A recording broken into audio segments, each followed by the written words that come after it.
Hello everyone, and thank you for joining us for today's One Small Change event.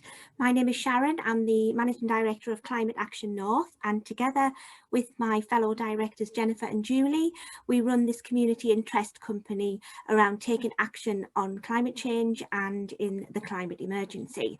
So this event today is all about inspiring one small change and the little things that we can do and the big things we can do to make a difference for the planet, for people, for nature, for biodiversity, and everything in our natural environment, which is inextricably linked, and it all depends on each other. So we wanted to pull this event together to raise awareness, but also mobilise some action, but also inspire change as well. So that one small change is really important for us to drive forward everything that we do in our work. We have an amazing list of speakers and updates from people today, and I'd like to thank each and every one of them for taking part, and also our sponsors today, who are the Institute of Marine Engineering Science and Technology. So we hope you enjoy the video. Please do feel free to chat with people in the event today, because obviously this has been as a premiere, but it will be available for other people to listen to and watch at a later date. So a source of inspiration, we hope, for making one small change.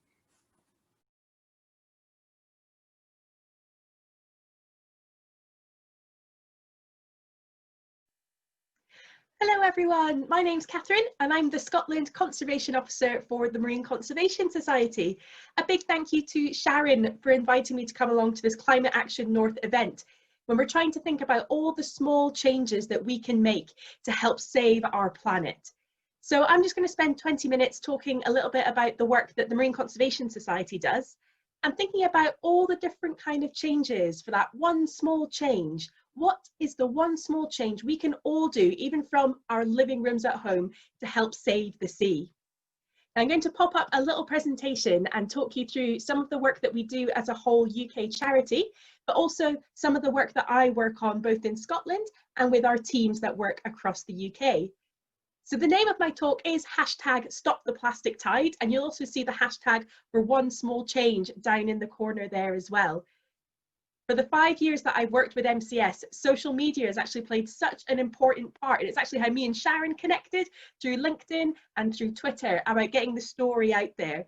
So please do feel free during this event and during afterwards. One small change you can do is use those hashtags on your social media, so the audience that's here right now suddenly gets extended into all of those followers that you might have, or all of those friends and family that you talk to online.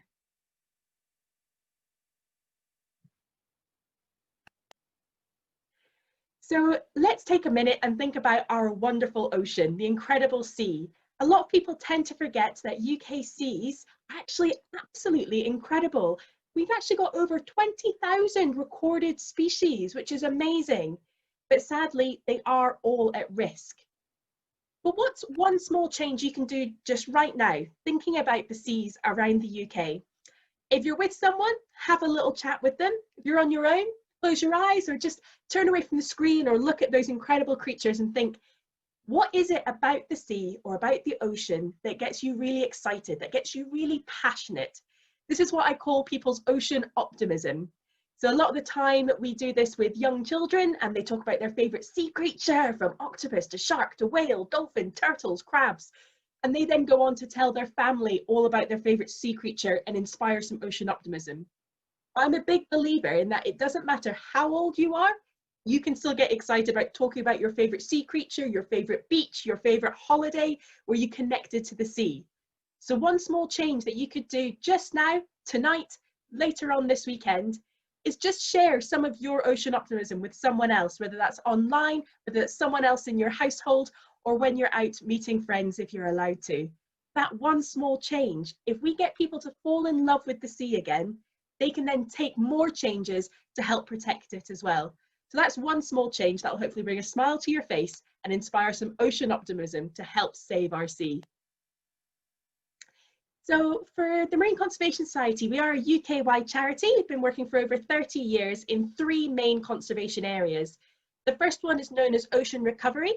So this is all about recovering, protecting and celebrating the incredible species and habitats that live in our ocean. So this might involve trying to campaign for a network of marine protected areas to make sure that they're well managed and to look after different policies that can be put in place to help recover our ocean. We also work around sustainable seafood. So we've got a team that works with members of the public, with businesses, restaurants, chefs, and government officials as well, to make sure we're doing everything we can to be eating seafood sustainably. Now, for those of you who choose to eat seafood, there's another one small change that you can make just now, and you can use our Good Fish Guide. If you head to our website, ncsuk.org/Good Fish Guide, you'll then be able to see everything on there from what fish are sustainable at the moment, which ones aren't doing so well, and what we would then recommend you do. You can also download it as an app, so do make sure to use that, and that's a really small change that you can make when you're shopping, if you're eating out, or if you know friends and family who really enjoy their seafood, see if they can use the Good Fish Guide to then help the sea as well, just with one small change. And then the last area of work is clean seas and beaches, and this is the area of work that I do most of my work in Scotland. So I'm going to take you through some of the projects that we've run, some of the campaigns and the success stories, and again, bringing it back to what small changes can we all be doing to help save the sea. So first of all, marine litter. So marine litter comes in lots of different forms, and one of the main reasons we work on marine litter is because of the devastating impacts that it has on our wildlife. These impacts can kind of be limited down to two main impacts. So here you'll see two tweets. So going back to that one small change of using social media to spread the word, it really does make a massive difference. So the tweet from Noel there, he works for the Scottish Wildlife Trust, who we work really closely with. And he's also a volunteer with the British Divers Marine Life Rescue. So these are a group of amazing volunteers who will go out to help any animals that are stranded or in distress due to entanglement. So as you can see from this picture here, sadly, there was a minke whale that got really badly entangled in fishing gear. And sadly, this one didn't survive. But at the time, Noel's actually up with a team in Orkney that managed to free a humpback whale from entanglement, which is amazing. It's not just fishing gear though, any types of plastic or other litter can entangle creatures of various sizes, stopping them to be able to swim, to breathe, or get to where they need to feed or to breed. The other main issue then is ingestion. So we're seeing so many wildlife now of all sizes again, consuming litter, especially plastic, instead of their normal food source. So this tweet is from Maggie, who's one of the landing guides at Bass Rock from the Scottish Seabird Centre. And this picture is actually of a gull pellet, so from a regurgitated gull pellet. So luckily this was not fed to a chick, but this just shows you some of the things that our seabirds are eating and could be passing on to their chicks. And we know the devastating impact that's having, with so many of them sadly dying because their stomach's full of plastic or other litter, so they're not eating what they're supposed to. And in this photo, you can see a mixture of nurdles, the tiny little plastic pellets, a balloon, and even 3 cotton bud sticks as well. And sadly, this year, 2020, has given rise to a whole new type of marine litter that kind of will probably provide huge impacts on our wildlife, both from ingestion, from that breakdown of plastic and accidentally getting eaten, to entanglement as well, from the mask straps and from the single-use gloves as well. So these were just some photos from a mini beach clean I did. This was actually my first trip to the beach post-lockdown. It was the longest I'd ever been to the beach before. And it was devastating to see this is what I was met with. So one small change here is if you are using single-use PPE, to make sure you dispose of it properly. And it's also a call that if you're able to use reusable PPE, then please do that as well. So sometimes there's things that we have to use. Of course, we all need to be using PPE at the moment. But if we're using single-use, to make sure we're disposing of it properly, so it's not ending up on our beaches. And if you're able to use reusable as well. And that's something that can go across everything that you use. If you're using single use, make sure you're disposing of it properly. If you can use reusable and reuse those things again and again, that's going to be better for our ocean as well. So sometimes one small change can just apply to one thing, or it can apply to lots of different things as well. And we'll talk about that a little bit later on. The Great British Beach Clean. Now, I know that many of you have taken part in our citizen and community science project, Beach Watch.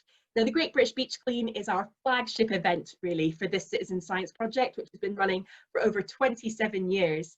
and basically involves volunteers adopting a 100-metre stretch of beach, and as well as removing all the litter from it, you'll see in the background there a clipboard. They fill out a survey sheet to fill in all the different types and the amounts of litter that they find. This year, because we really wanted to connect that source to sea story, especially with so many of us not being able to travel to the beach, we definitely didn't want to be encouraging people to travel outside their local area. We brought in our source to sea litter quest, where you could do a litter pick wherever you are and tick off if you saw any of these items. These are key items we're wanting to work on at the moment to see how much of a problem they are inland, and connect that then to what our volunteers were finding on the beach as well. So I'm delighted to actually be able to share some of the results. This is going to be one of the first talks that I've done where I'll be able to share 2020 results. And despite everything that 2020 has thrown at us, I think it's absolutely fantastic to see how many events, nearly 459 events happening on beaches across the UK, with over 2,000 volunteers going out in their small bubbles to help collect that important data. And they still managed to capture a lot of litter, over 3 tons of it. And they managed to survey nearly 44,000 metres of beach. And it is that data that is so crucial. And you'll see that last infographic there showing 99% of the inland cleans found drinks litter, with about 30 being found for every 100 metres. And it's that kind of information that we need to then link to our campaign and our advocacy work. So these are our top 5 items that were found actually in Scotland, where I've been working. And this is the data that I can then use to try and campaign with the Scottish Government, with businesses, with trying to change behaviour amongst members of the public, based on data. We're an evidence-based organisation. Nothing we campaign for is not based on evidence. So it's thanks to volunteers and citizen and community scientists like yourselves who are able to help us with this information. And here's just a snapshot of the data that we collected then on PPE this year. It was obviously something that we've never had to do before. And it was still really disturbing to see that 30% of beaches that were surveyed, so that's from the far North Islands in Scotland all the way down to Cornwall, we're still finding PPE. So masks, single-use gloves, even the hand sanitizer bottles, I started to find quite a few on our beaches as well. And we can see already, I think it was the RSPCA shared a tragic photo of a seabird that got a mask entangled in its legs. It's clear to see the impacts of both entanglement and ingestion that PPE will have on our wildlife. But let's talk about positive things. So I'm going to talk about a few of the success stories that we've had thanks to data collected by our amazing Beach Clean volunteers. So the first one is our 5p carrier bag charge. It's working. And actually bringing this forward all came about by the evidence gathered by our volunteers. And this is how we approach most of our campaigns. We look at the data, we look at the trends over time and which litter items are causing us concern, both in the amount that we're finding them and then their impact on wildlife and the ocean as well.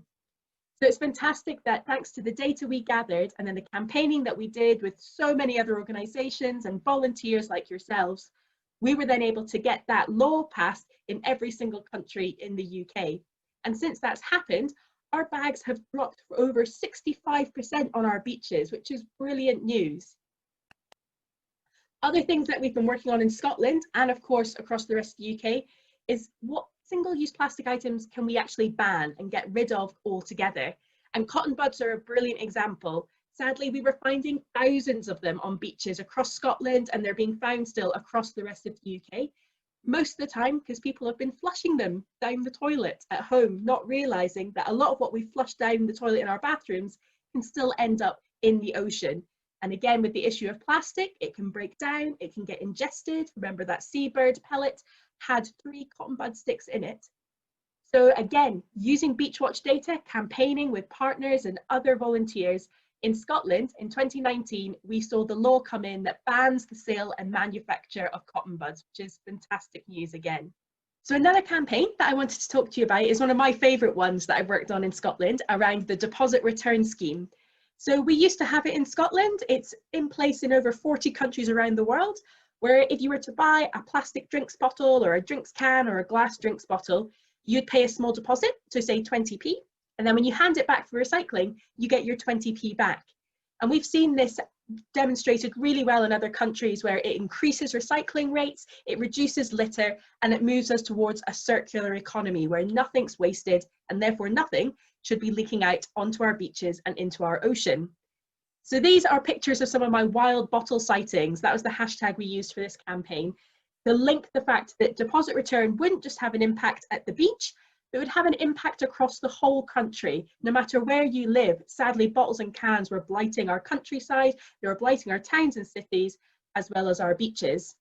So we joined a coalition called the Have You Got the Bottle campaign, and we've been working with that coalition to bring forward a deposit return system again for Scotland. And I'm delighted to say that in 2022, it will be coming back. Now, we've been working hard in England and Wales and for Northern Ireland to bring one in too, and we're looking forward to seeing when dates will come forward that they'll start to introduce one. And we want it to be all inclusive, though same as Scotland. We want it to be plastic, we want it to be glass, and we want it to be metal as well.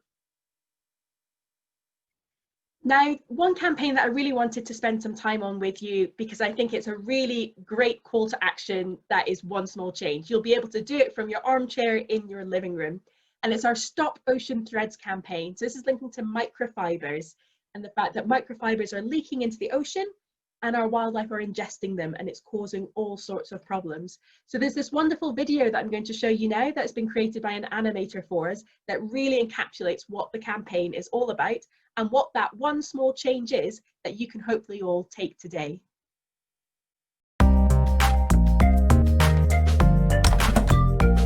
Most people don't think about ocean plastics as they put on a clothes wash, but if the makers of washing machines fitted filters, it would help stop tiny plastic fibres from synthetic clothes reaching the ocean. Without a filter, our machines can release over 700,000 microfibres into our sewage system with every wash. Across the UK, that means nearly 10 trillion each week. At the sewage treatment works, large debris is screened out and solids are separated from liquids. But the wastewater that's released into rivers and seas still contains millions of microplastics.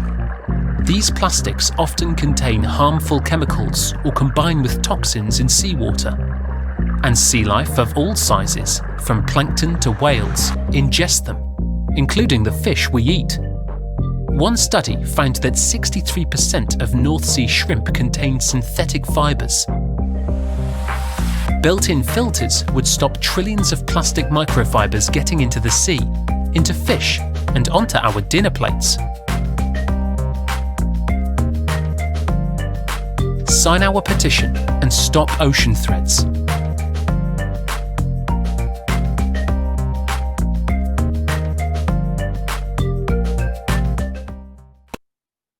So you'll see why ocean threads are such an issue for our wildlife, and also why we want to be calling on the governments across the UK to bring forward that legislation to input those filters into our washing machines. So what's the one small change that you can all do? What was the call to action at the end of the video?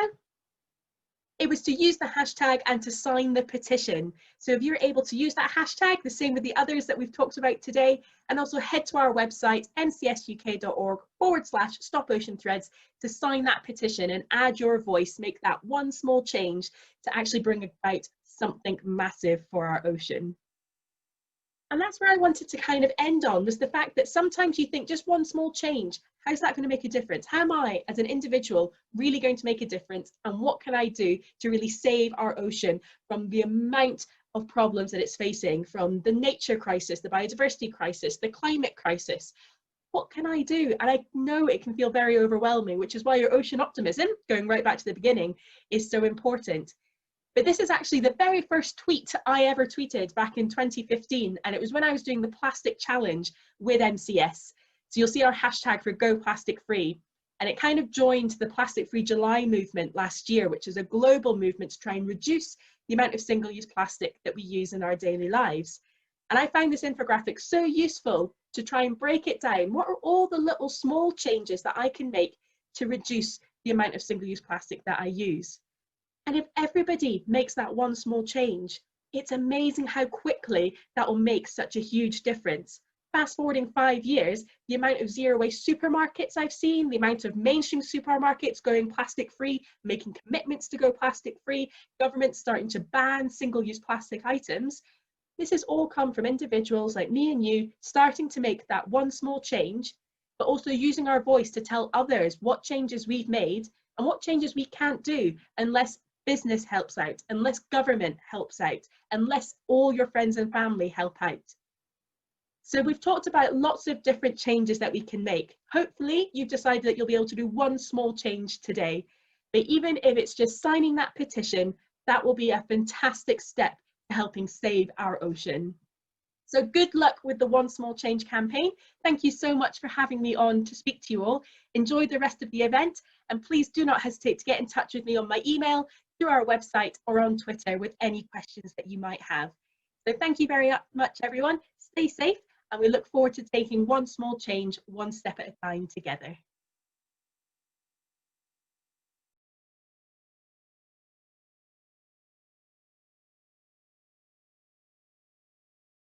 Hi, I'm Heather from Wild Intrigue. If you haven't heard of us before, we're a small ecotourism social enterprise based here in beautiful Northern England. Now we're really keen to get you guys out discovering the wildlife that lives alongside us in Northern England, and believe me, there is so much. So we do this by hosting unique events, or mini expeds as we like to call them.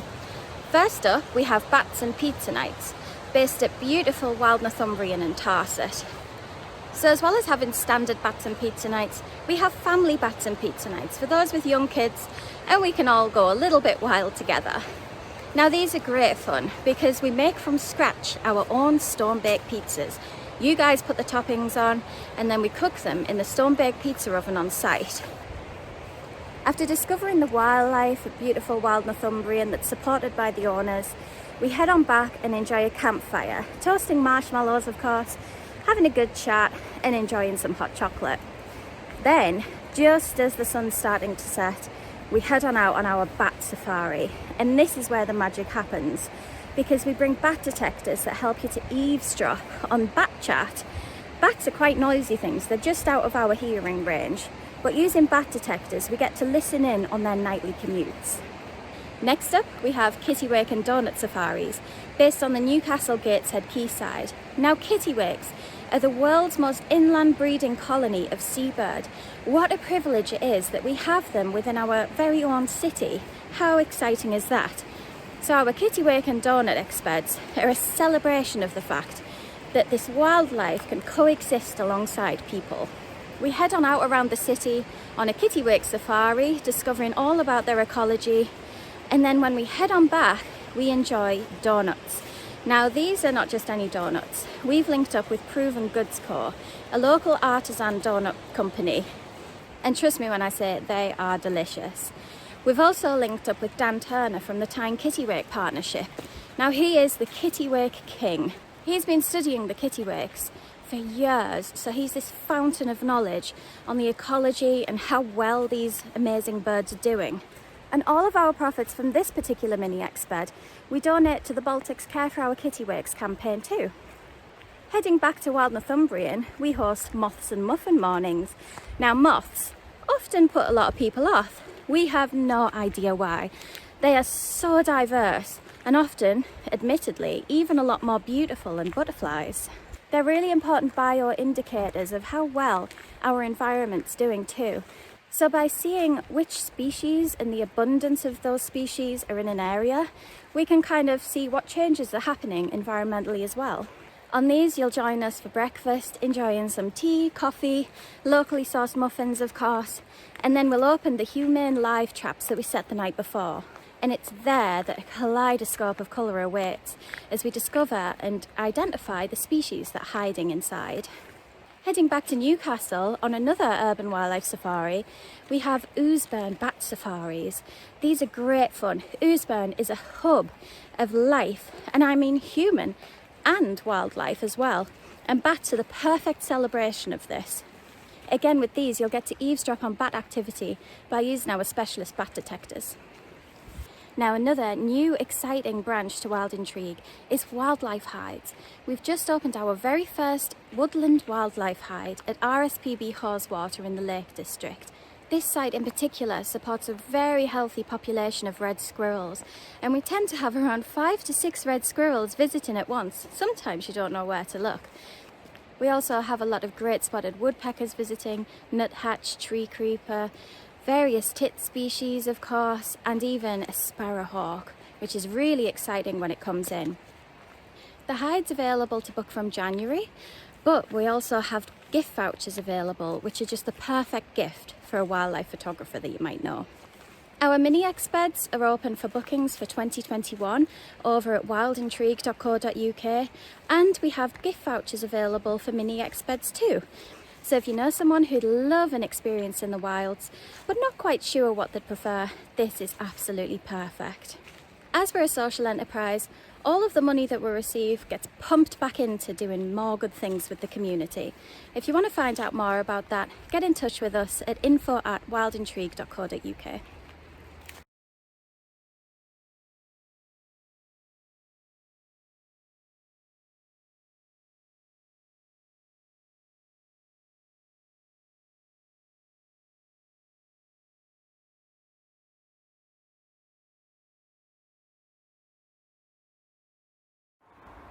Morning, it's Tuesday morning. You'll be watching this on Friday, I think. My name's Catherine. I'm part of Barefoot Kitchen CIC. We're a social enterprise based in Middlesbrough, and we deliver plot-to-plate projects for people, places and the planet in the Tees Valley.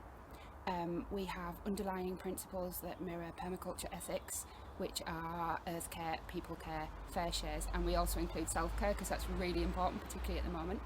We've made a short video just to show you well, every week we make a big batch of soup for the volunteers that join us, and we're going to take you through the process of what we do to just tweak that to make it a little bit more environmentally friendly, and maybe some tips that you can pick up that you can replicate at home. I'm just about to set out. I'm sat on my doorstep like a sado recording this as everybody's walking to school past my front of my house. I'm just about to set out for one of our growing sites in Hemlington, which is to the southern fringes of the town. It's about 4 miles away. In an ideal world I'd be doing this on my bike, but it's pretty dull and pretty miserable at the moment, and I haven't got a great deal of time, so I am going to be taking the car, but I'll rejoin you up there. And later on will be Liz is going to come in. She's my business partner. She's going to show you what we do with the veg and how we cook it, and then I'll come back and I'll show you how we dispose of the waste afterwards. See you in a bit. This is the little allotment site that we have. We've been working on with an organisation called Links. Hemlington's an area, I think it's probably safe to say, it has quite a few challenges. And Link supports young people. So the idea was that we would come onto this site and we would work with young people and teach them all about growing food, and help them produce some extra food for their community, but unfortunately with lockdown that hasn't been the case. So a lot of the produce that we've had off this site we've been able to give to their food distribution programme, and there's still quite a little bit left at the moment. You can see there, those are some leeks. These leek seedlings were actually donated by a local garden centre, and they're the ones that are for the chop today. So it's this one whose days are numbered. As you can see, it's got a really lovely fat stem on there, looking nice and healthy. Sometimes you see a little bit of rust, which is a little bit of it's kind of an orange deposit on the leaves, but there's absolutely nothing here at all. So I've got the world's tiniest spade, I've got my wellies on, I've got a nice truck to put them all in. Probably going to harvest about 5 or 6 of these leeks today, and they'll be headed towards Liz's soup.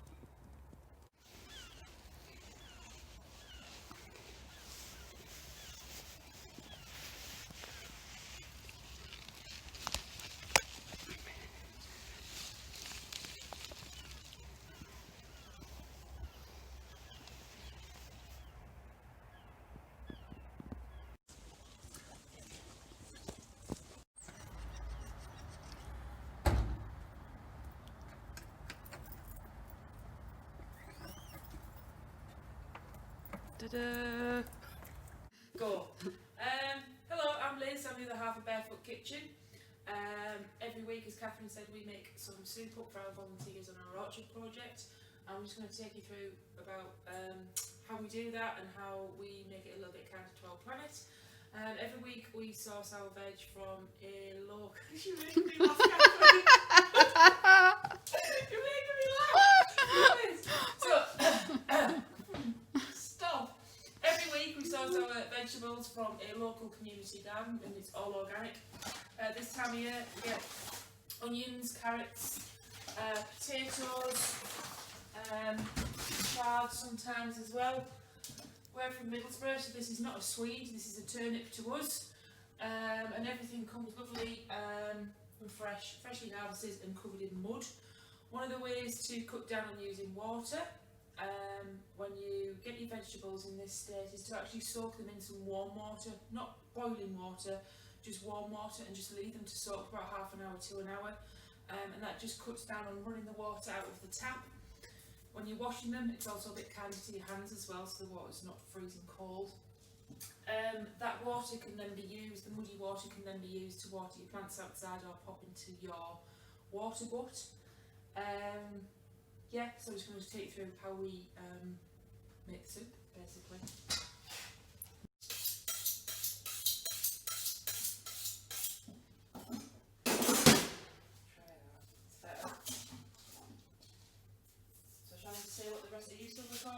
I'm still recording, yeah. Alright, okay. So, this week we are just making a nice chunky vegetable soup.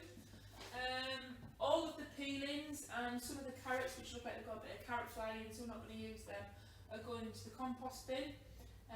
We collect the compost in the bags that we get the vegetables in, and we take that off site to put into local compost bins. Some of the scraps in the new year when we're a bit more organised, because we've just moved into the office, the skins of the turnips, the onions, the potatoes, the carrots, and whatever stalks off herbs and green leaf vegetables are going to be used to make a stock every week, which we can then pop in the freezer and use for the soup the following week.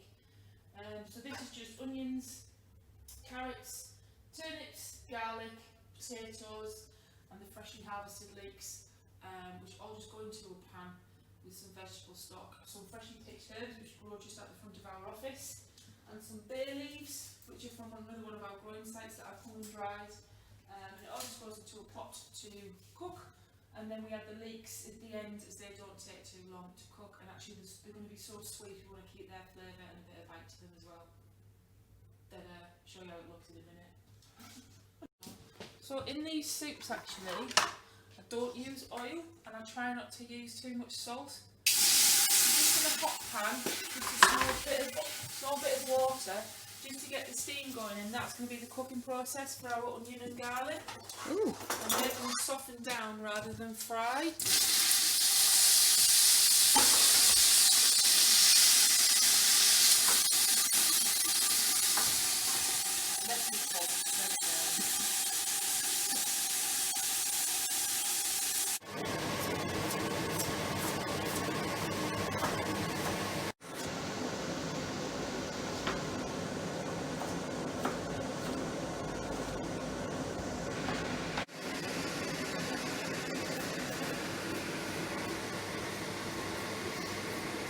So these are the beautiful leeks that Catherine picked this morning at Hemlington, and they just smell amazing and they're really wonderfully sweet. We use all of this. The roots we're going to cut off to go into the compost, and the very end of the tips where they're just drying out and they've got a little bit damaged by damp and frost and wherever, they can come off and go into the compost, and everything else we are going to use. The green bits actually, they hold a lot of flavour and they're the more oniony side of it. This bit here where it goes pale, this is where it gets a bit sweeter. So the best way to wash your leeks is, again, we're going to preserve the water, so we're going to do it over a bowl so the water can then be used outside in the garden. Cut the very end off, really thin as you can see, in the compost bin. That outer loose layer can come off. Ends of the green off into the compost bin, and then the best way to do it, because as these grow, and they grow with the circles inside, so all of the muck and the mud is actually inside those circles. So if we cut them like that, we're not going to get the mud out, but if we slice them down the centre, and just so you can see there where the mud and the muck is. So the best way to do that is from the root end, just wash down like that, and that gives you more control over where the muck and the mud is going, and it also uses less water. You realise the muck and the mud's actually just going on the floor there, don't you? It's going on the floor, it's meant to go in the sink, but once it goes in here, again, this water can be used to go in the garden. And we're just going to like that.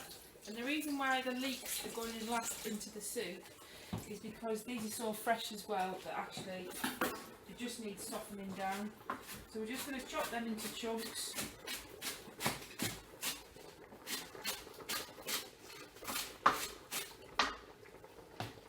Into chunks.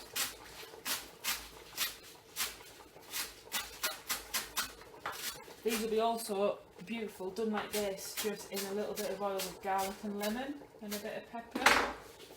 So they're just going to go into the soup. I'm going to do a couple more like that, and then once they're in, I'm actually just going to turn the heat off, and they're going to cook in the residual heat. And once that soup is cold, I'm going to heat it back up tomorrow over to the Wonder Bag. And instead of using fuel... I can't do this backwards. Right, okay, you ready? So what we do is, I'm going to get round to Catherine and film it. So instead of using the gas fuel on the project because we have to cook outside, we actually use one of these. And this is called a Wonder Bag. Big thermal bag basically, which keeps the food hot for hours and hours. So in the morning we'll bring the soup back up to temperature on the hob, which will be a really quick process, and then we pop it in pot, into there, tighten it up, lid on, and that'll just follow us in our travels all day long and keep the food piping hot all day, so I'm not using additional fuel. That's it. And this is where at least some of our waste ends up. This is my home composting setup. The bins are numbered, but there's no logical reason to which one's getting filled in which order, but I do try and keep some sort of sequence going on. So fill one, leave that, start on the next one, fill that, leave that, start on the next one, that kind of thing. I've got some composting waste to add to it today. I'm just going to show you inside one of the bins. So this is the one that I've been filling up most recently. So you can see we've got brown paper in there, cards. We've got some old serviettes that we've brought from the office. There's some leaves underneath that, banana skins, and brown paper as well. And as well as that, all the kind of the clippings, grass cuttings, that kind of thing go in there too. You can see on top there the worms. So these are brandling worms, or tiger worms they're called sometimes. These are what you need in your compost bin. Don't add them, they just turn up. It's sometimes helpful if you're setting up a compost bin just to have a little bit of a starter with some worms and some composted material so that those microbes are already present and have a chance to multiply.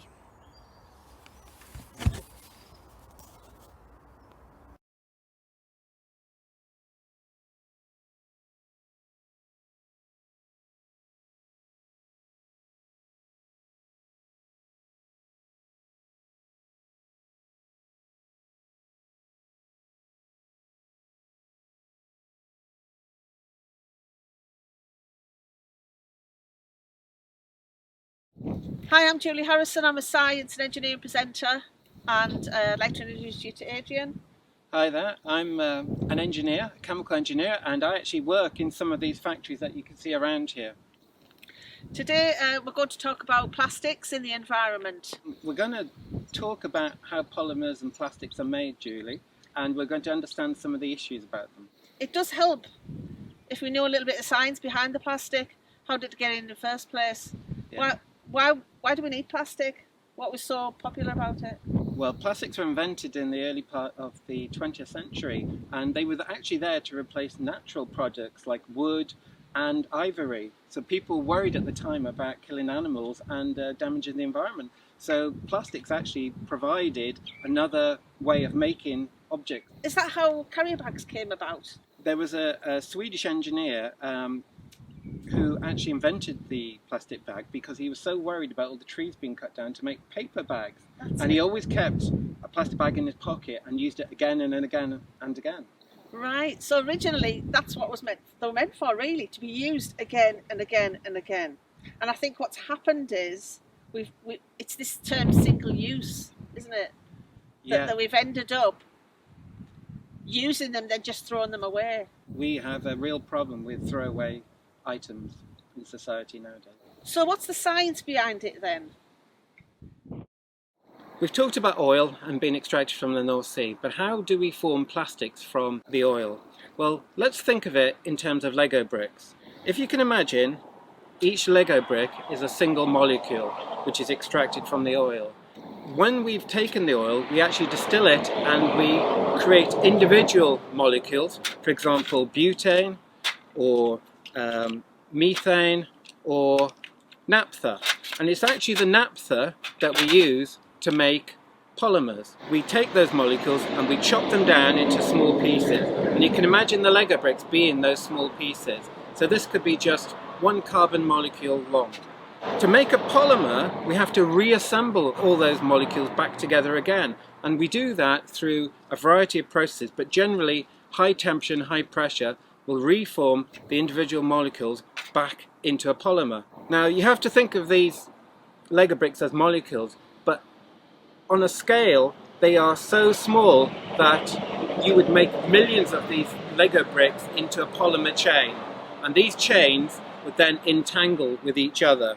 And once you have that, you have something that is durable, soft, malleable, and can be formed and molded into shapes, just like a shape of a Lego brick here. If you wanted to make the polymer deal with higher temperatures or dissolving things, then you add functional groups to them. So this extra functionality that you get in a polymer by adding extra additives or even other polymers can cause a problem when we want to recycle it. So if you can imagine this is a molecule with two extra molecules that are different, a blue and a green one. When we come to break up, take the polymer back to its constituent parts, yes, we can get the yellow molecule part, but we're left in the mixture with green and blue. That makes the job of recycling difficult.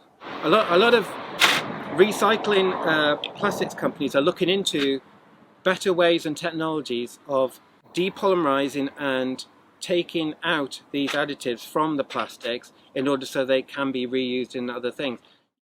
Behind us you will see some oil rigs, and they were out in the middle of the North Sea actually extracting the oil, and that oil is converted into naphtha, and naphtha is further transformed into chemical products that we see around us today. Plastics are actually very lightweight and they save energy in transportation, and it's been calculated that they save half the amount of carbon that it costs to produce them. So if we didn't have them, we would have heavier planes, heavier cars, and therefore we'd use more oil and fuel to actually move goods about the country and people. So it's a very strange fact, but they actually are saving the planet in another way. As much as plastics are getting such a bad rap, they actually do have many uses, don't they? Yeah. We're in a pandemic at the moment, and the medical sector, hospitals, there's lots and lots of plastic used in hospitals, isn't there? Yes, yeah, plastics are easy to clean, they can be sterilised, and they actually provide a lot of one-time uses for hospitals, like blood bags, for example, whereby you don't get other contamination in. So, you know, we've talked about the many uses of plastic. It is quite useful to us, and I think what's happened though, it's the single-use plastics, isn't it? It's what happened was that we found it so useful, and I'm going to use this bottle of shampoo as an example. We'll see this in the shops, and we'll see many products wrapped in plastic in the shops. But we're going to use this shampoo bottle, and what we're going to do with it, we're just going to throw it away. Yeah. Which is a real shame, because that bottle could be used again and again and again. And in fact, nowadays, there are more companies offering refills for shampoo bottles than before. So I would encourage people to reuse the bottle. There's no reason why it cannot be reused maybe 10, 20 times. This is where the future's going, isn't it? I think we've realised that it was lovely and shiny and new, but it actually stays like that, as we've talked previously. Yeah. Plastic, it is so durable, isn't it? The most important property of plastics is its durability and its long life. And that is the very issue that we've got with it being in the environment. It shouldn't be in the environment because it's staying in the environment and it can't be degraded. So we have to reuse it properly. That's it. That's it. And I think that's why I wanted us to do this today, is to talk mainly about this subject of plastic getting in the environment. Because, as Adrian said there, it just stays there. That's where the future is, isn't it, in recycling? And I think Teesside is so well set up for that at the moment, isn't it? Yeah, there's a lot of activity in recycling at the moment, Julie. Several ways you can recycle. First of all, you can take the bottle and burn it and take the energy value from the waste, and that is then used to heat up homes or steam and create electricity. Another way is that you chop it up and you can then dissolve it in solvents and reuse the plastic again in the same type to make another bottle, for example. And then there's further processes where they actually will heat it up, sometimes with catalyst, to depolymerize it and therefore allow it to be made back into the same things that it's come back from.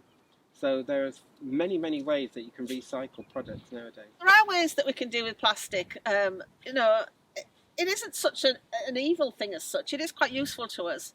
But going back to the environment, and everybody talking about plastic in the oceans, for instance, from the Blue Planet series, and we see the plastic in the oceans, how is it getting there? It's getting there through us, through human behaviour, isn't it? We do send a lot of plastic to waste tips. The local authorities send plastic elsewhere. It gets recycled locally, but also it goes to places like Africa, Indonesia, other countries, and they struggle to deal with it as well. So we must ensure that this is our problem. So because plastic is so light, it gets into the oceans, and also it stays there for such a long time, doesn't it? And then there's this leaching. Yes, that's right. You know, over time, plastic will degrade with ultraviolet light, and it'll become less stronger and break down. But it then becomes a bigger problem because it's now smaller particles, which animals and fish and birds mistake for food. Yes. And there's lots of cases in the Pacific Ocean on atolls whereby they've actually opened up the stomachs of birds and discovered a lot of plastic inside bird stomachs. Yeah, I've also seen the case of there's a study around turtles, and they actually eat it as well. They ingest it, and it makes them feel full. And because they feel full, they don't feed, and that's how turtles are dying. So it's our responsibility to stop the plastic getting into the oceans and rivers and becoming these problems for the wildlife and fish. At home, we can do our bit by trying to reduce single-use plastic. We can make sure that we recycle it, goes in recycling mills. We can make sure to prevent it getting in the environment by making sure it's put in bins. But due to the wind, it does get out there. And what I'm noticing more now is we have some litter pick champions. I'm one of them as well. You know, we go out and we pick a lot of this up. And there's a local group in Billingham, and I'd just like to mention the Billingham Tidy Up group.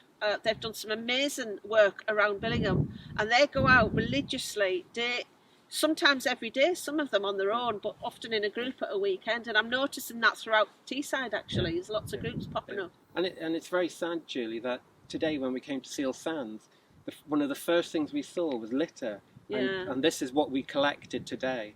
Yeah. And isn't it a shame that this is an environmental sanctuary, Yes. and yet people are still dropping litter? I mean, it is unfair that industry is often blamed for the plastic waste, but industry actually makes the plastic, but it doesn't manage the plastic. That is the responsibility of us. Yeah. We do benefit from it. Yeah. And again, it's the single-use issue, isn't it? It's like going back to earlier conversation about the plastic bag. The plastic bag, as you said, was meant to be used over and over and over again. But how many times do you see a plastic bag dumped? I'm actually wearing my Boss Hog T-shirt today with my hedgehog on, because many years ago I was on a caravan site, and a hedgehog was trapped in those rings that the cans are in, and it was stuck around its neck. Oh. And luckily I had a pair of scissors in the van, and we could cut it free. Yeah.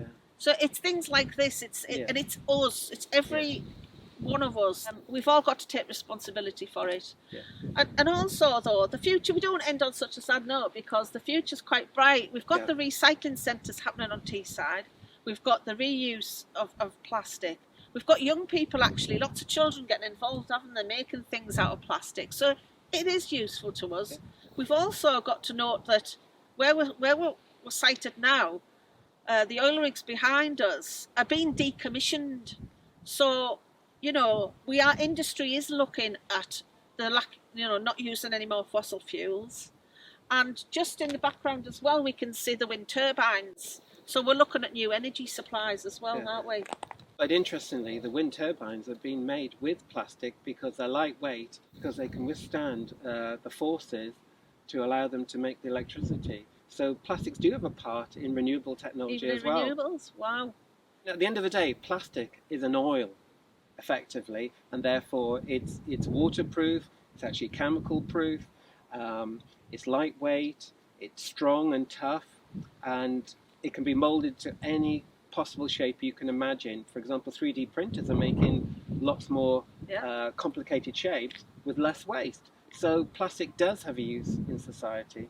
And a lot of our clothes, fleeces in particular, they're often made out of recycled PET. Practically everything we're wearing has plastics in it. Glasses. Yeah? Everything has its place, and it's up to us to use it correctly.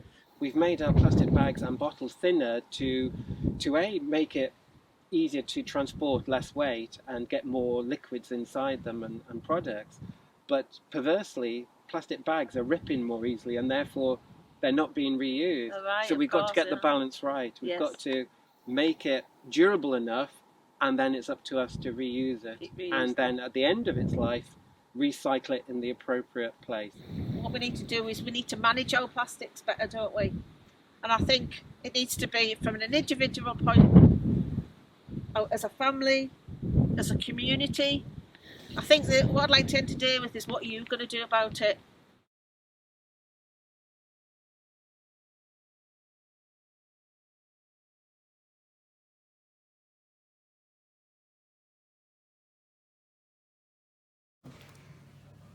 Hello, I'm Andrea from Teesside Cloth Nappy Library.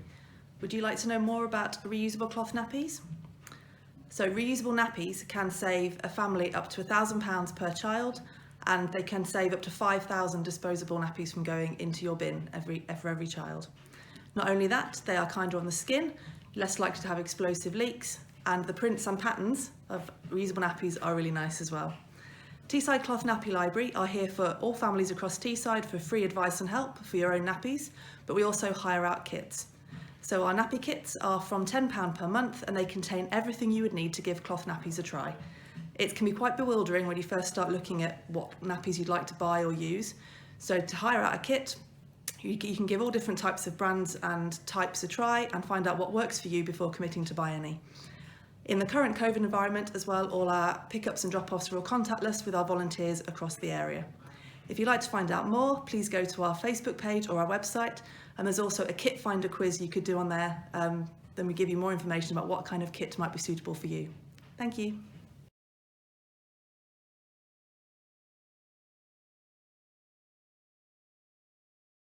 Hello, my name's Louise and I'm from Cherry Blossom Boutique.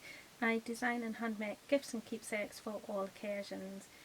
Just to give you a bit of background on me, I studied art and design at college and then went on to study fashion design and textiles at university. I then started my career by going into stationery printing and then on to radio. So fast forward a few years and I went on maternity leave, and when I was due to go back to work I realised I couldn't go back to my full-time job with having to look after the little one. So I looked into my options and thought it's now or never to finally look into whether I can start my own business. Again, fast forward a few months, and in February I was lucky enough to launch. I got out to a couple of markets with my Mother's Day and Easter range just before the global pandemic hit. So not ideal, but everyone in the same boat. So I really turned my attention to my online presence on Facebook and Instagram and updating my shop on Etsy. I carried on creating things in the background. I had events lined up that I was planning on having some pieces at, but of course we never knew when we were going to reopen, so it was important just to keep going. I made bunting with felt bunnies embroidered on for Easter, along with hanging decorations of Easter bunny shapes. Part of the idea of that was to encourage the children to go around the house or the garden, finding the hanging decorations and, you know, making a little fun game with them. I then started making face masks for friends and family, and then people started asking whether I was selling them, so I thought, well, why not? If I can do something to stop people buying disposable ones, of course I will. I rolled out my face masks across my site, and they were really popular, and then the government announced that they would become mandatory on public transport and in shops, and they went absolutely wild. It was hard to keep up with the orders, but basically my face masks are 100% cotton. They are triple layered and they have a sewn in cotton lining. They basically, you pick your design for front and back, so you can have exactly what you want, print, design, colour, which I think, you know, gave me a niche in the market, and I've had customers coming back time and time again to order more. I actually had one customer saying that she didn't realise that she would be picking face masks to match her eyes or match her outfits, but yeah, it's all great stuff. Why not have fun with it if it's something that we all have to do and keep safe at the same time? But most importantly, stop people from buying disposable ones. So whatever you do, make sure you buy one that is natural fabrics. This is one of my Christmas ones. I make them in all sizes, from infant to large adult. But yes, make sure that you use one that can be washed and used time and time again, rather than the disposable ones. One of the things we found when we were out and about for a walk was that there was disposable face masks on the sidewalk, in the bushes, on the beach, and it's just really sad to think, you know, this is a time where people are reconnecting with nature more than ever, but at the same time they're, you know, harming it by littering, basically. So yeah, get a natural one. Get one that's natural fabrics rather than man-made fabrics, because they're more comfortable on your face and for your skin, and it's better for the environment. So I did that. They were really popular. Then I started making the pouches, so you could pop them into the pouch to keep them safe in your bag. When you take your mask off, you can pop it back in the pouch and just chuck the whole thing into the wash. Reuse it. It's great. Then I carried on making bunting. I started making clay coasters and little messages. This one, be kind, be beautiful, be you. And I used flowers and foliage from my garden to make the imprints on them. This one's a coaster, clay coaster, and then I also made these little memory chips with little messages on. People can make their own, you know, so be safe, be happy, all that kind of stuff to keep us going through difficult times. I was supposed to be at the World Environment event this year as well, which of course the theme was for birds and bees.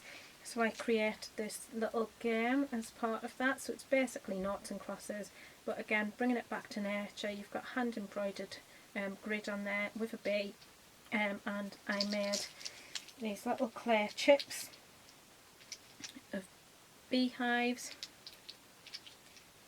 and bees. A lovely little game to play, and again, all natural, in a natural jute bag. I then started making leaf garlands when it was coming up to autumn. First one I made was last year actually for myself, but with pumpkins, and that was really popular. But then I rolled out just a plain leaf garland, all in autumnal colours, and you can see one here, which is autumn leaves, different shapes, different autumnal colours with acorns, and I don't know whether you can see that, but that is a handmade felt pine cone as well. They were really popular, so I went on to make some Christmassy ones. So here I've got the mistletoe and holly garland, and then here is the poinsettia and holly garland. Really popular, and because my stuff is handmade to order, I didn't quite anticipate how popular they were going to be, so I've been stored off with those, but I will definitely be making some for stock in plenty of time next year, to try and keep up with demand. But yeah, that's been great. But then I turned my attention to wood burning as well. And these are just some wood burnt things that I made. I made some Halloween ones again, but these ones are Christmas ones. So that one's a snowflake. That one says Merry Christmas with snowflakes. And this one has a name on it with snowflakes and a bell. Again, reusable, because the ethos of the company is to you know, make people think about nature, bring everything back to nature. And if you can make one small change to help climate change, things like this, using natural fabrics, things that can be reused time and time again, rather than things that can be reused once and then disposed of. I went on to create these make your own kits. Again, I did some for Halloween. They come in a little pouch with an instruction sheet. And with the Christmas one, there's actually 6 different characters, and the idea is that, again, being stuck in the house, you want to do something creative with the little ones, because at the end of the day, the little ones are the future. So you want to inspire their little minds, get the little fireworks firing, and these are a create your own decoration. So you get the pre-cut shape strung with ribbon, and then you get a bag full of bits that you can basically create your own character. These were really popular at Halloween, so I rolled them out for Christmas, and I'm going to be rolling them out for other events next year as well. Then I went on to launch my sustainable living range, which here I have a pouch with 7 reusable face wipes. These are 100% brushed cotton, backed with 100% organic bamboo, super soft for your skin, reusable, fully washable, along with a face cloth, same print, backed again with the super soft bamboo. And I even taught myself to crochet this year so I could make the scrubbies to go with the set. So these are great for exfoliating your skin, again fully washable, 100% cotton, and most importantly reusable. They are currently available in the white woodland animals theme, or the grey, or the pink. And this is part of a sustainable living range that I've been working on since I launched this year. So again, just bringing it back to using natural prints, using natural fabrics, trying to get people to realise how important it is to look after our planet, especially after the year that we've had where everyone's gone out and reconnected with nature, making that one small step to help climate change. My Etsy shop is currently closed for the holidays and will reopen on the 4th of January, but I still have some private commissions that I'm working on.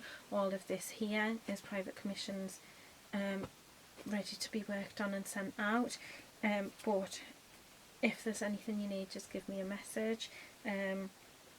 Thank you for listening to my little story, and I hope you all have a wonderful Christmas and New Year, and take care. Merry Christmas.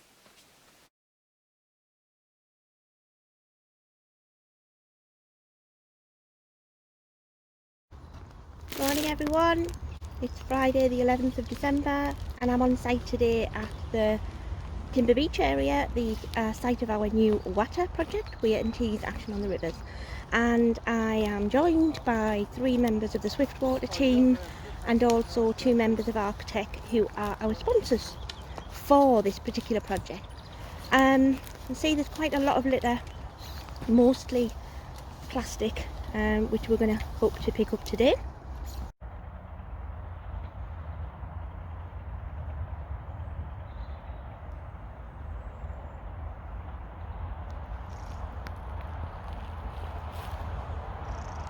So here we are, we've finished the litter pick. We picked about an hour and a half, and I would say the majority of the waste that we've picked has been plastic bottles. So you can see a lot of plastic bottles there, and a lot of cans, and a lot of food containers, and actually remarkably and on a positive note, we haven't actually picked any masks today, which is quite good. No masks or PPE, so but lots of other stuff. But certainly I think the biggest problem we've seen today has been about polystyrene, and there's really big lumps of polystyrene there that you can see. So yeah, a big problem, specifically in this area as well. So, but yeah, it's looking a lot better. And so really it is about just making one small change. We are talking about one small change today in terms of what we can all do to make a difference. And of course you can do a litter pick. That is one of the ways you can make a difference. You know, check out where your local litter picks are, obviously when it's safe to do so in these strange times. But yeah, you can make a difference just by doing something different. You know, we talked about using a reusable container rather than having a disposable one, you know, if it's safe to do so, and using a reusable water bottle you can do, and also just thinking about how you buy your meals as well, how you buy your meals, whether you buy them in a takeaway container or whether you make your own. But yeah, something to think about for making one small change.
So I'm on site now at the Little Refill shop in Seaham, which is our local for all things single-use plastic free, and it's a refill shop. And I'm thinking that looking at all of the items that they have here, there's an absolute load of stuff that we'd have, and basically you can refill everything here. You can have things like shampoo, conditioner, you can buy toothbrushes, bamboo toothbrushes, and you can buy chocolate and all sorts of other things.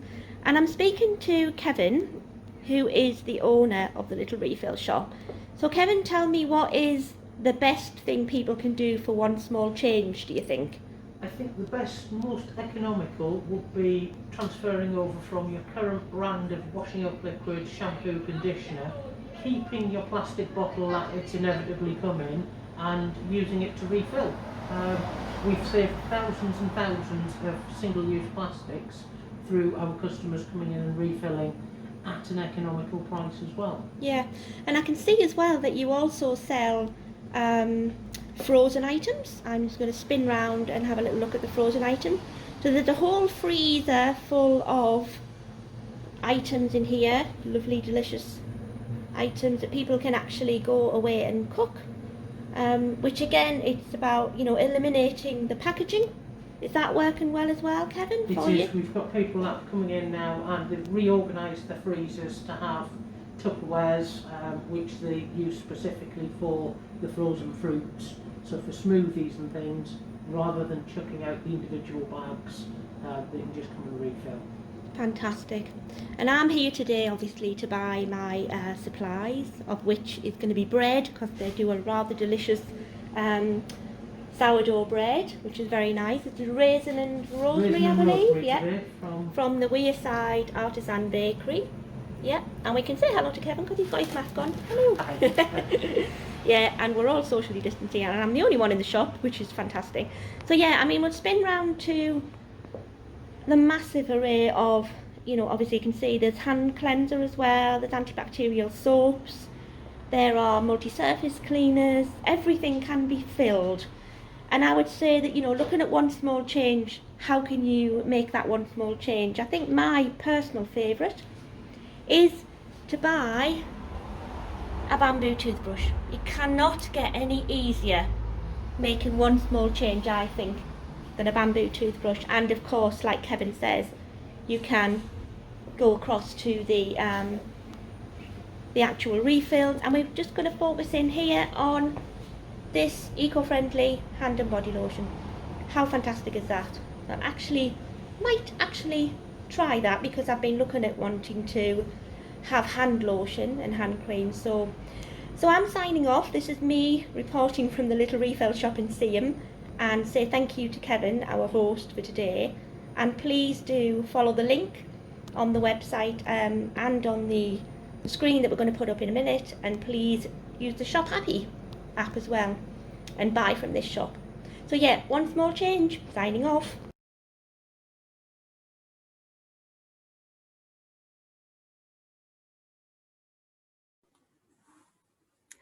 Thank you for everyone who's watched this video today and everyone who took part in it as well. The speakers were all amazing, the updates were amazing. Please do check out the subscribe button below, but also the links to all of the people that have appeared on this video today.